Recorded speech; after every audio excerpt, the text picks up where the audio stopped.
Спасовден или празникот на Христовото вознесување на небото е 40-тиот ден од воскресението.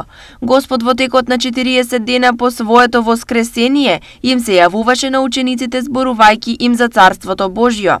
И откако им заповеда да не го напуштаат Ерусалим, туку да го чекаат слегувањето на Светиот Дух, тој ги изведе своите ученици во Витанија, ги благослови и се вознесе на небото.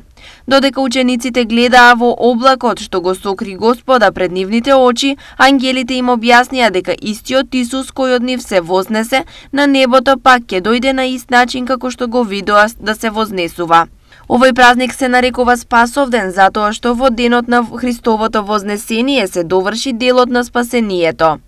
За овој празник се врзани многу верувања и суеверија, кои во некои краишта се уште и почитуваат. За Спасовден се колеле јагниња, а старите верувале дека од Нова година до Спасовден не треба да се пие млеко. Се верувало дека на Спасовден мажите не треба да се бричат, жените да се мијат, а децата да се бањаат.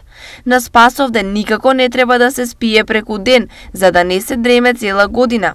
На тој ден богатите после одењето во црква повикувале гости на ручек, а помалку богатите го продолжувале дружењето пред црквата, каде народот се собирал и веселел.